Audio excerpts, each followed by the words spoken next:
Welcome to Immerse Kingdoms reading for Week 1, Day 1. Introduction to Kingdoms. The Bible's opening books, Genesis to Samuel Kings, together constitute Israel's primary history. This opening story covers the events from God's creation of the world and his intentions for humanity to the account of Israel's covenant failure and forced exile from the Promised Land. The first 5 books, beginnings, take us to the point when God's people have been freed from slavery in Egypt and are about to enter the land promised to their ancestor Abraham. The story continues in the next 4 books, Joshua, Judges, Ruth, and Samuel Kings, as Israel enters the land and is commissioned to be God's light to the nations. It is God's plan for his new people to inhabit a new place, the template for showing all people what it means to follow God and help the world to flourish. These books are written in narrative form and have a prophetic viewpoint, always calling Israel to be faithful to the Lord, their high king. As these books begin, God's people are living under God's 3 earlier covenants made with Noah, Abraham, and Moses. The story moves ahead with a description of the events surrounding the 4th covenant. This covenant is with David, Israel's 2nd king, and promises a lasting dynasty of kings descended from him. Originally, the Israelites didn't have a human king because God himself was their king. Once Abraham's descendants grew into a nation, God sent Moses to be their liberator and leader, freeing them from slavery in Egypt and guiding them to the land of Canaan. But Moses was a prophet, not a king. A new leader named Joshua then leads Israel into the Promised Land. He defeats their enemies and divides the land among the 12 tribes. But Joshua wasn't a king either. In the years that follow, as described in the book of Judges, God raises up a series of leaders called judges to rescue the Israelites whenever their disobedience results in their falling under foreign control. The Israelites see themselves as a nation consisting of 12 tribes, and the tradition of tribal leadership is strong. But still, this period shows that while they have no king, all the people did whatever seemed right in their own eyes, leading to disastrous consequences for the whole nation. In the book of Deuteronomy, Moses foresees that the people will want a king, and when they do, the king will be required to make himself a copy of the law and read it daily as long as he lives, enabling him to lead the people into covenant faithfulness.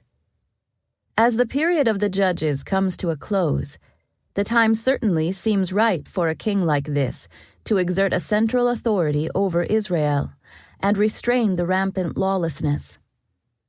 So when Samuel, the last of the judges, is growing old, the Israelites ask him to appoint a king for them. God sees this as a rejection of himself as their king. But he relents and tells Samuel to anoint a man named Saul. Saul eventually proves stubborn, self-willed, and disobedient. So the Lord tells Samuel to anoint David to replace Saul as king. After much intrigue and danger, David finally comes to the throne. He makes grave mistakes himself, but God still knows David as a man after his own heart because he deeply loves and respects God and his covenant. David's faithfulness to the Lord serves as the standard by which all of his successors are measured in the long book of Samuel Kings, which begins with the stories of Samuel, Saul, and David, and then traces the whole future course of the Israelite kingdom. However, because the kings turn away from the Lord and worship other gods, violence and oppression are introduced, and the kingdom splits in 2. Both kingdoms are later conquered by foreign empires, and the Israelites are forced into exile. At this point, God's plan appears to be deeply threatened. His chosen people have failed to fulfill their commitments in the covenant relationship and are therefore losing their temple, their king, and their land. Just as Adam and Eve were exiled from the garden of God at the beginning of the story, so now Israel is exiled from God's new Eden, the Promised Land. The tension in the overall story rises here to fever pitch. Abraham's descendants are supposed to be the means by which God will bless and restore the world. But now, all seems lost.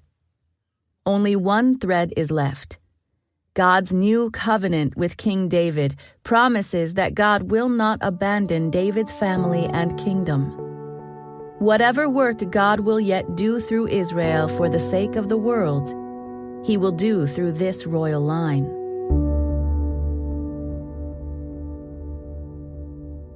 Immersed in Joshua. The story of how the tribes of Israel became a kingdom begins with the conquest of the land of Canaan. God promised He would give this land to Abraham's descendants, and Moses brought them right to its border. But Moses' successor, Joshua, actually leads Israel into the land, defeating the city kingdoms that rule there. The book of Joshua describes how he did this. Throughout the land, there are walled cities, each ruled by its own king. As long as these fortified royal cities remain in hostile hands, the Israelites will be under constant threat. The biggest threat of all looms immediately before them as they enter Canaan. Jericho is an imposing fortress that controls the fords of the Jordan River. If the Israelites manage to cross over, but then can't defeat Jericho, the river will become a barrier, trapping them where their enemies can destroy them.